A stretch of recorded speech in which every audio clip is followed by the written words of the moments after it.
Okay, Sacred Families, developing the family according to God's design, preparing for teen parenting. Lesson 6, by the way, in the series. Preparing, that's the key word here. For teen parenting, this is part 1. I'm going to start with a book. In his book entitled Teen Proofing, psychologist John Rosemond talks about the work that goes into parenting before your children become teens, before they become teens. And his point is that if you do the hard work of parenting when your children are young, you're going to have less problems when they reach those teen years. I think all parents probably know that already, but he underscores the importance of this. I can highly recommend his. His is a no-nonsense, old-fashioned approach to parenting. By training, he's a family psychologist who has rejected much of the modern psychology's notions of parenting in favor for more common sense and traditional ideas about raising children. Much of this presentation actually is a synopsis of the first part of this material in his book. So here's the problem. 100 years ago, there was no such thing as teen culture. Didn't exist. No such thing as teen culture 100 years ago. What do I mean by teen culture? Adolescents with income, with money to spend. Media devoted exclusively to teenagers. Marketing and products directed exclusively to teens and preteens. You got guys sitting in a room, guys and girls, sitting in a room figuring out a marketing campaign aimed at 10-year-olds. Didn't exist 100 years ago. Youth ministers. No youth ministers. Counselors that specialized in teens. Didn't have that. So what we've created in the last century is a significant portion of society that has an enormous expectation of leisure, freedom, and buying power without the corresponding checks and balances of accountability, responsibility, and most importantly, productivity. I want money, I want to spend it, I want to be free to do what I want to do, but I myself don't produce anything. It's one thing if you're working 75 hours a week and you buy yourself a boat for the day or two you go on vacation to go fishing, you know what I'm saying? Because you're putting in that 75 hours. So what parents have today is a 6 to 8 years of expensive parental maintenance with little return in productivity. Now, it wasn't always this way. The teens of the early 20th century spent their time integrated into the family as junior partners in helping to maintain the home. Not helping to maintain their wardrobe or their video games. They were helping to maintain the home in which they lived, buying the food which they ate, and so on and so forth. It was common in my father's day, my father, that generation, that teens worked after school and summers to provide additional income for their families, not necessarily for themselves. And I'm old enough to remember when I was a teenager working, in my case at a dry cleaners after school, I think it was 11, 12, something like that. I was the counter boy, go get your dry cleaning, and 35 cents an hour, 50 cents an hour. And I remember coming home with my salary for the week, $11 or something like that, and giving it to my mother, and she would give me back $1 for my, I'd go to the movies, let's say Saturday night or something like that. And here's the kicker, I didn't feel oppressed by that. I mean, my friends, they were doing the same thing. They were working and giving the money to their parents, and their parents were, it was part of the family income. That was the norm. Fathers taught sons a trade or a business or farming, and women learned homemaking skills from their mothers. Now, don't get me wrong, I'm not saying we have to go back to this, because times have changed and the makeup of families and work and home have changed. What I am saying is that with this change to teen culture, we've created a generation of young people who are, as Roseman, these are his words, and he's probably a little biased because he sees the problems, okay? He says, we've created a generation of emotional toddlers, irresponsible, narcissistic, and oblivious to risk. It's this generation, just do it, or why not? In other words, the reason for doing something risky or dangerous is, why not? And there's nobody there to say, because you may kill yourself, or you may maim yourself, or you may become addicted to this particular thing for the rest of your, So it's not that you, the parents, especially Christian parents, want your children to be this way. It's that without serious parental intervention, this is how today's society will turn them out. That's the problem. Modern society is not a good partner when it comes to raising Christian children. That's the problem. You've got the right values, you know what you want as Christian parents. The problem is school is not confirming your values at school. When I was a child, what my mother said I had to do pretty much reflected what my teacher said I had to do. They were in concert. They never met each other, but they could be pretty sure they were in concert. That's not always the case, especially when they get up into junior high and high school. So modern society, as I say, is not a good partner when it comes to raising Christian children. For example, we live in a climate of moral relativism. In other words, sexual practices that were considered unacceptable and morally deviant 50, 60 years ago are now morally neutral. My daughter and I went on a trip this past week to her college. It was her graduation, I had to get that in. And we happened to be in the airport, and we saw a picture of a young woman, very pretty young woman, wearing practically nothing, underwear and a bra or something. And I mean a huge 6 foot high by 4 foot across color picture close up of this woman. And we were walking by and I said, you see this here? This would have been considered pornography 100 years ago. This would have been porn 100 years ago. Now it's like, it's nothing. Little children are going through the airport, seeing how many images of near nakedness. A girl in a high school back home made a complaint to the teacher and to the principal that there were two girls who were kissing, romantically kissing in the hallway, and she objected to that type of behavior. Guess who was censored? Guess who was punished? Not the two girls, the one making the report was punished. She was accused of being prejudiced against the gay lifestyle, censored by the school. So today, teens exchange sexually suggestive or explicit pictures of themselves with phones and tablets, whatever. I would say today's youth, they simply applaud sexual immorality. Look at the heroes. The young women who are the stars, for example, the media stars today.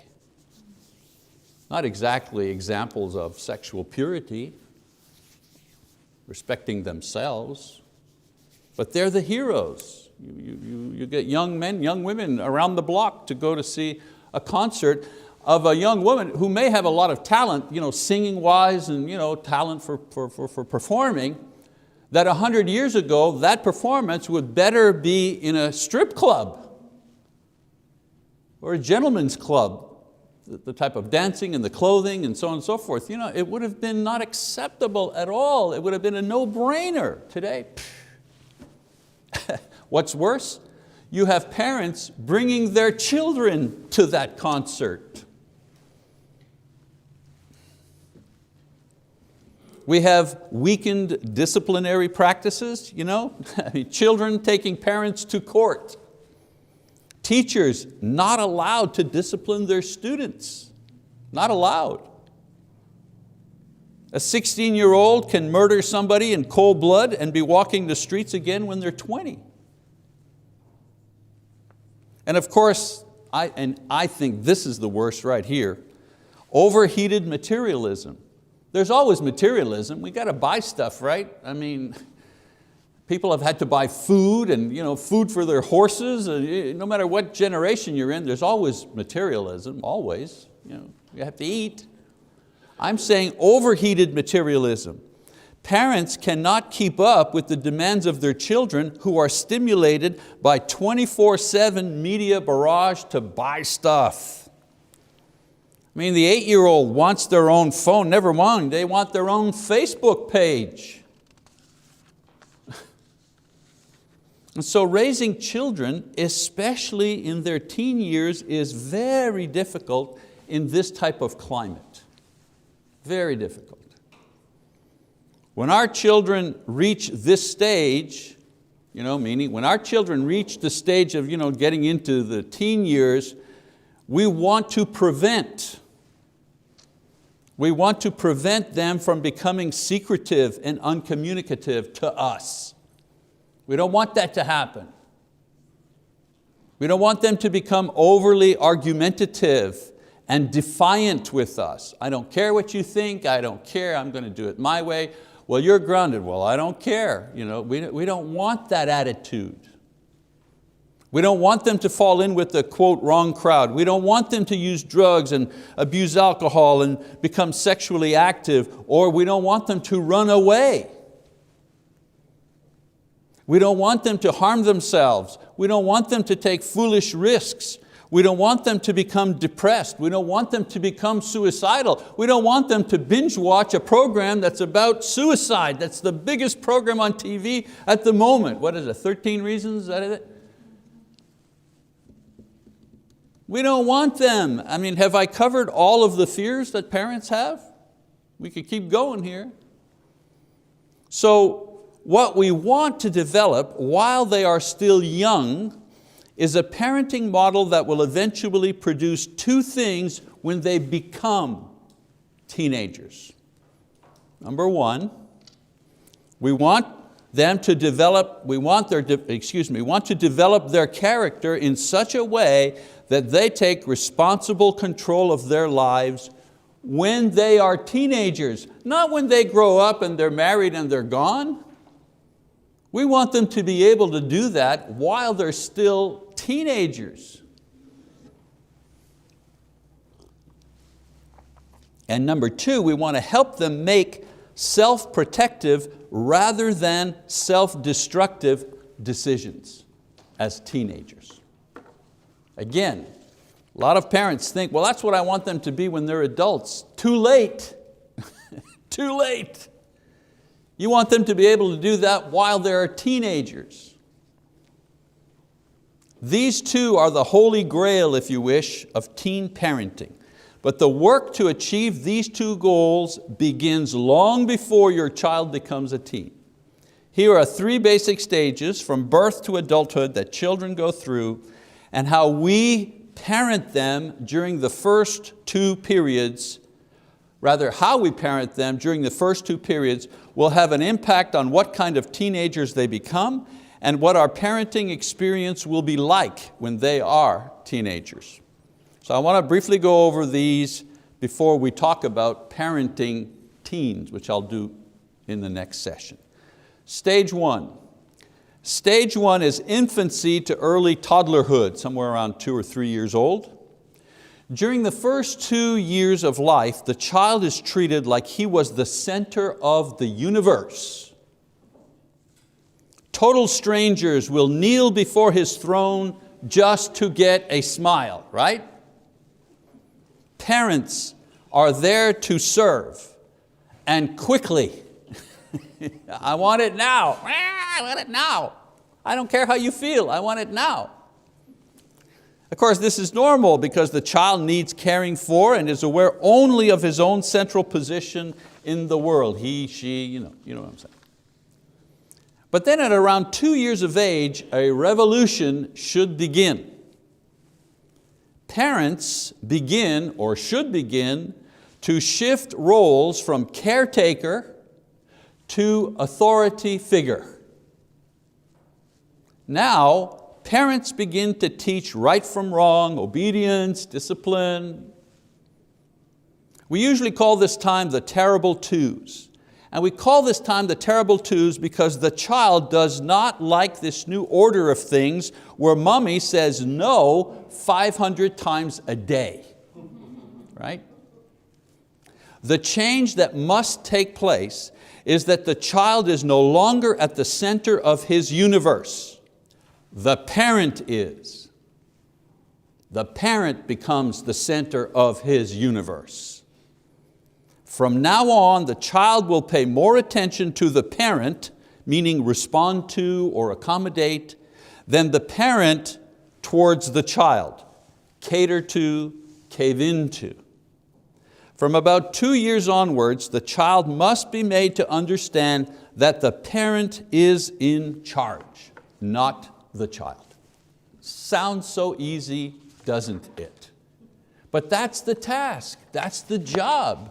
You're wondering, what am I doing? What do I have to do? That's it. What are my objectives? That's it. Now you know this is taking place when the child puts the parents at the center of his or her attention. When the child looks to them for definitions of right and wrong, like should I do this? They're about to do something, then they look at the parent thinking, is this going to be okay? You see, before this happens, they just do what they want to do. They go in, there's fresh cookies, baked before supper. They climb on top of their bikes and they get to the thing, knock over the cookie jar, they're eating. Not even a thought. But when the revolution happens, all of a sudden, it's like they go for it and then they look around to see, mommy, dad. You see, it's happening because now they're looking to see, is this okay? Is this okay with mom and dad? The revolution is happening when the child feels secure that his parents are able, willing, and actively taking care of him and protecting him. When the child seeks their approval, wants to please them. When the child finds his identity within the family. In other words, I'm the big brother, or I'm mommy's helper, or I'm daddy's girl. That's good. As I've already stated, at this stage, the goal for parents is to go from caretaker exclusively to authority figure. Of course, we're still caring and nurturing for the child, but we're adding the dominant element of authority. Authority is good. Unfortunately, many parents are unwilling to pay the price to force their children from one stage to the other. They fail to apply the pressure needed to force the unwilling child out of infantile self-centeredness. You have to force them out of that. They're not going to go by themselves. They will stay in that mode forever if you don't push them out of it. They cater, parents do. They cater, they cave in, they cop out, they run away, they give up. Hey, let's just let daycare handle it. I know, brutal. How many times have I heard young parents say, whew, I've gone back to work, I love my job. And what they're really saying is, I like this job way better than that job. I like my job as a paralegal a whole lot better than I like my job of forcing my toddler out of his terrible twos into a more mature position. That's much harder work. I'd rather go to work. Let daycare handle it. Let grandma handle it. The result are children who are self-centered, selfish, undisciplined, and antisocial. I tell our daughters, and all of our girls in our family, they have children in this age range, that they're at the bricklaying stage of parenting. Like bricklaying, dealing with children going through this transition is hard physically, it's tedious, and it's seemingly endless. But every no, and this is important, every disciplinary action seen to the end. And every repetition of the rules is like laying one brick. Eventually, the 10,000 bricks you are carefully laying down form a solid wall, something that can withstand pressure, something that you can then build on. If you persevere in this task during this period, then you will have well prepared your child for the next stage of development. The next stage of development is the early and middle childhood stage, from 3 to 11. Now, there are goals in parenting children at every stage of their development. So when we're confused and tired and we feel defeated, we should review these goals so that we can be reminded just what it is that we're trying to accomplish as parents. Of course, sometimes our strategies might change, the things that we do to reach our goals, but the goals themselves always remain the same. For example, the goal in the toddler stage is to establish your authority and your child's positive and steady response to it. That's the goal. When mommy says no or daddy says no, it's no. Now, you may have to use a whole bunch of different strategies to enforce that, depending on the child. Not all children are the same, but the goal is always the same. You will obey. You will respond the first time. You will do what I say. I know it sounds, oh, isn't that terrible? What about the child's feelings? Don't worry about that. You will not regret doing this.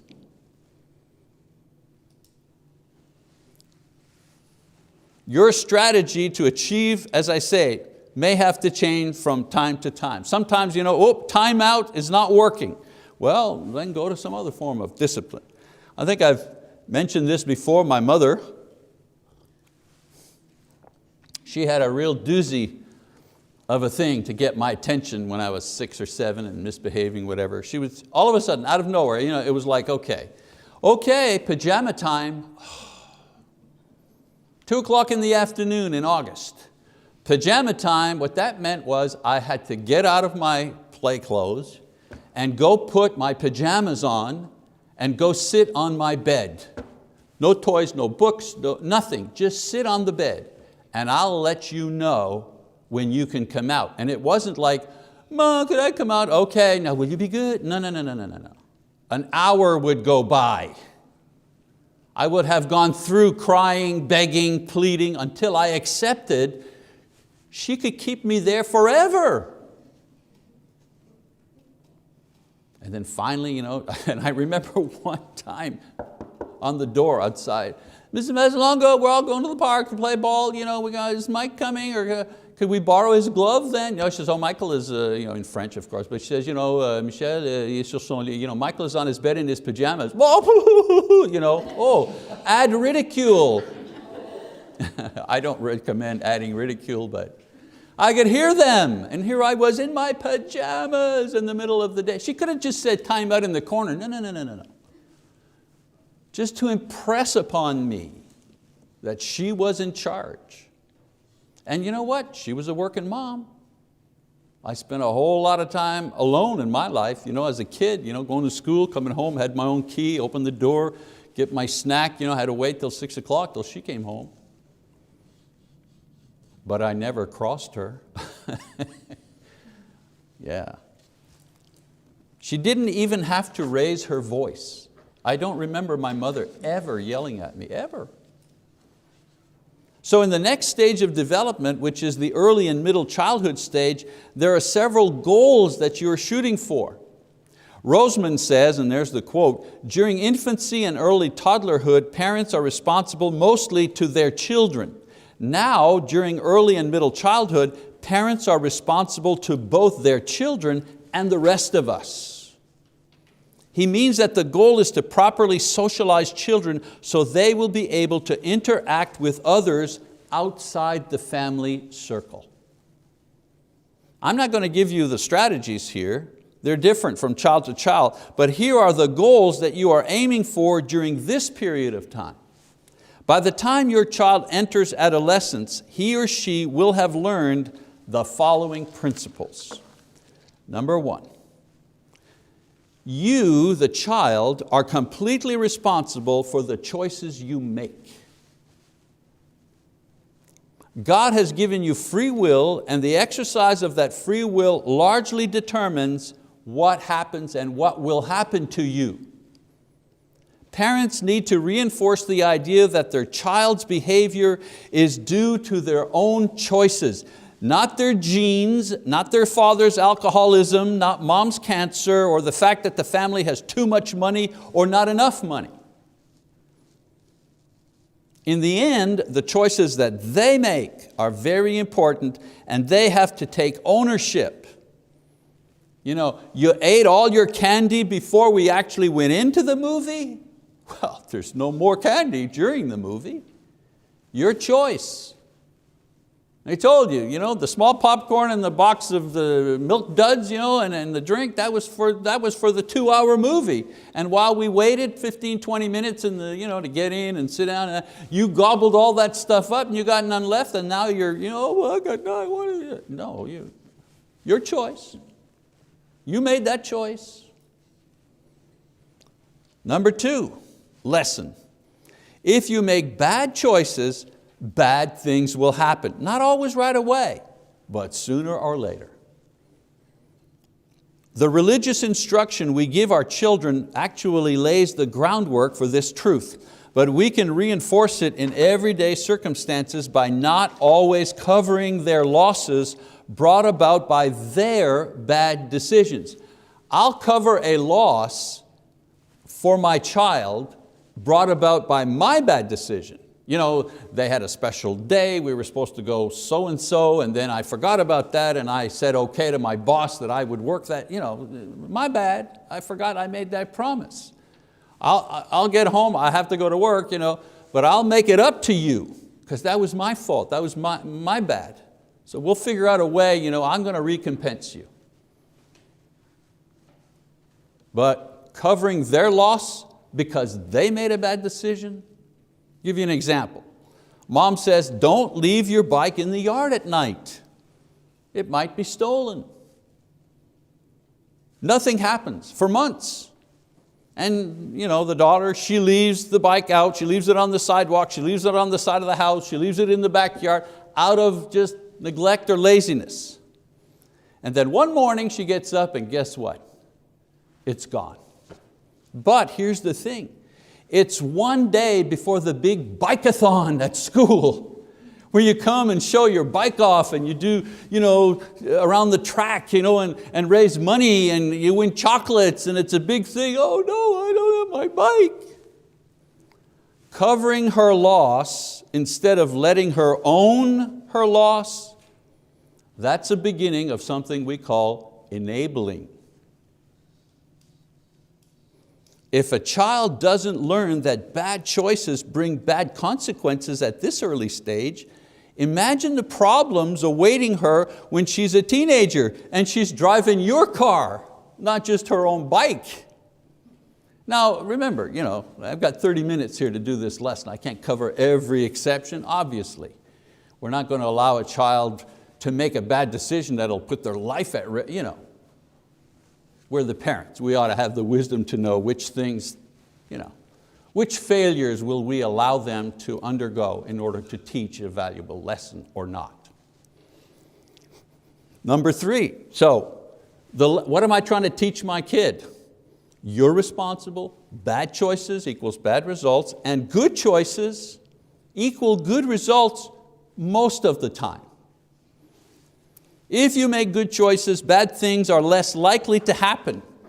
This is the hardest lesson of all because it teaches them about sin and the imperfect world and the problem of suffering. Unfortunately, the message in school and most counseling is that if you do something good, you deserve something good in return. You deserve it. And this would be nice if it were true. But the world does not work this way, and we do our children a disservice if we indoctrinate them with this false idea. Remember, you don't get a trophy just because you ate your peas. The truth is that the reward for doing the right thing is the knowledge that you've done the right thing. That's the reward. That's the essential reward. Sometimes you're rewarded for doing the right thing, and sometimes you're not, and sometimes you're even punished unfairly for doing the right thing. For Christian parents, this is much easier to explain because our faith calls us to do right as an extension of who we are in Christ. Why should I do this, Mom? Because we're Christians, that's why. That's how we operate. That's our response. It's easier for us. The doing of good is a function of our new life in Jesus, not some ethical bargaining tool to gain favor. So let's review very quickly. The goal of parenting, 0 to 3 years old, the parent is in charge. No, 500 times a day. The goal of parenting 3 to 11-year-olds. As parents, we want our child to learn how to lead himself by, number 1, realizing that he is responsible for his own life, and you are giving him this responsibility little by little as he or she matures. Now if I wanted to do an object lesson here, I would have a rope. And there's a long rope, let's say it's 10 feet, right? And your child has one end of that rope, and then there's only about a foot between you and the child, and you have the rest of the rope and you're holding. They've got a little bit of rope. They can slack it off or extend it for about a foot. And your job, or our job as parents, especially during that 3 to 11, is to kind of let that rope, a foot and a half. Let's see how that works. 2 feet, 3 feet. I used to tell our children, my job is to help you be completely free of me.